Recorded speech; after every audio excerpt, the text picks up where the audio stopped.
ready. Welcome to my world. Welcome back, my fellow collectors. I have another fantastic review for you guys. I hope you guys enjoyed the How to Be a Collector videos. If you haven't seen them or you're new to this channel, check out the description. I'll have some updates there. There's links to my Facebook, there's links to my Instagram, and then you'll also see the link to my part 1 and 2 of How to Be a Collector. I'll also leave a card in the upper right hand corner. You'll see it pop up shortly. So guys, welcome back. I missed you. It's been a couple days since I uploaded. We're gonna start going back to our normal schedule of once a week because I'll be off vacation. So we have this SH FIGUARTS Majin BUU, or Super BUU. He likes to be called. There's a couple names for him throughout the series.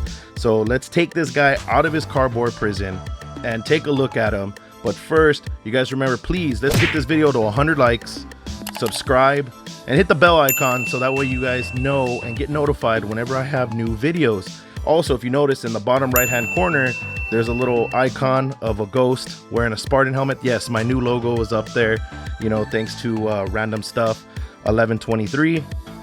The logo is also a subscribe button. So if you're new and you didn't know that, you could click that subscribe button and make it a lot easier for you. So that way, you'll also be subscribed. You'll have, my videos right there at your hand on your feed when you get on YouTube. So let's take him out of this box and take a look at him. Now that he's out of his cardboard prison, we have Majin BUU right here standing up. It's a very tall figure. It's a very nice tall figure. But he's really light. It's a big figure, but he feels really light. So let's see how tall he is. Let me straighten out his head so that way we can get an accurate reading here of how tall he is. So there we go right here. He's about at the top of his head, I want to say 7.5 inches. And if you want to use, all the way to the antenna, like the very top of the arch of the antenna, he's like 8 inches tall. So it's a good height for him. I believe he's going to scale well with the rest of the figures. Let's take a look at the paint apps and the articulation for him, so that way we can see what we're dealing with. So the paint looks like he was molded all in pink plastic, obviously except for the legs. I think some shading would have been great on this figure. It's just pink all the way around, flat pink. But if they put like some shading around the details of the muscle or on the back and things like that, I think it would have made it stand out a lot more for that. So articulation wise, he's on a ball hinge right here. Let's see if we take off his head. Bam. So we got a double ball peg right there. He does have interchangeable heads. We'll take a look at those once we get to the accessories portion.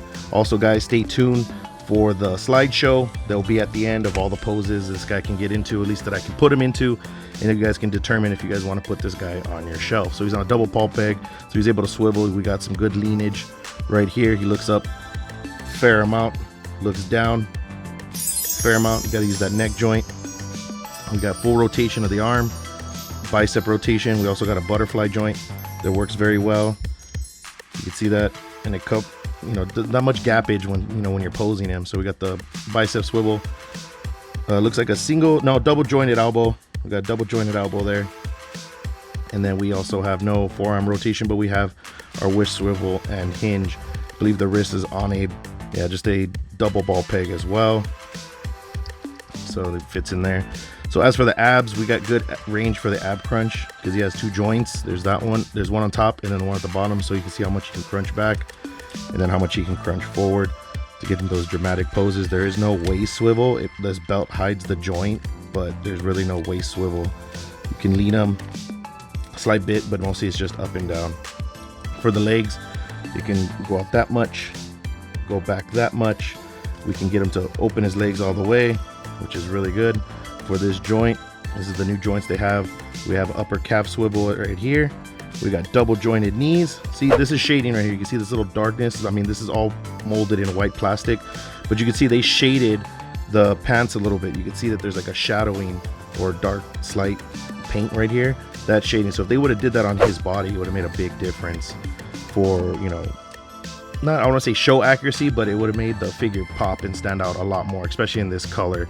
So back to the articulation, we have no shin swivel, but we do have ankle rotation, and we have ankle pivot, and then we have a toe hinge as well. So that's it for the articulation of this figure and the paint apps. Let's take a look at the accessories. You guys remember to like this video. Let's get it to 100 likes. Subscribe as well. And then let's take a look at the accessories. So for accessories, we can see he has a crazy amount of hands. He has 3 pairs of hands together, and then he has 2 other, looks like right hands. You have a pointing figure, and then you also have a left hand for coming, like, you know, him telling him come here. So he has 2 fisted hands, 2 open palm hands, and 2 relaxed, like I want to say karate chop hands. So that's it for his accessories when it comes to his hand changes. Let's take a look at the face. So this figure comes with a total of 3 actual faces for himself. You can see the face right here is his grinning face that he comes with him on the package. And then he has his smug face where he has, like, you know, he's frowning, he's kind of mad. He has that face as well. And then he has his straight yelling face, and you know, his mouth is wide open. You can see the blue tongue, you can see the detail on the teeth, you know, you can see the veins on the forehead. And so that's the 3 faces he gets for himself in the package. The last face he does get is for Majin Buu. It does fit on the figure, as you can see here. It looks kind of ridiculous, and it also has a blast effect, so when Buu turns someone into chocolate off of his antenna, it's actually bent over, you know, forward on his forehead, and then you can see the blast effect on top of that. So those are the faces for this figure. Alrighty, so we took a look at all of the accessories that Majin Buu comes with. They are fantastic. This is a fantastic figure. Just small little nitpicks, which is the shading, the articulation, the height, the detail. It's fantastic all around. But I have just small nitpicks, which is the shading. I think that would have brought out the figure, made the figure pop out a lot more. You know, but that's just my opinion. With you guys seeing this video, you let me know in the comments below, you know, if there's anything to gripe about this figure. I'd like to hear about that. But if you guys think it's a great figure, let me know in the comments about that, you know. So I hope you guys are ready for the slideshow. It's about to pop up. Once again, like this video, subscribe, hit the bell icon. And if you haven't seen once again, I'm gonna bring this up, if you guys haven't seen my How to Be a Collector 2-part series, it will be in the description up below. You can also look for them on the cards throughout the slideshow, and also I'll have it pop up right now. So you guys, thank you so much. Fantastic figure. Pick it up and keep collecting.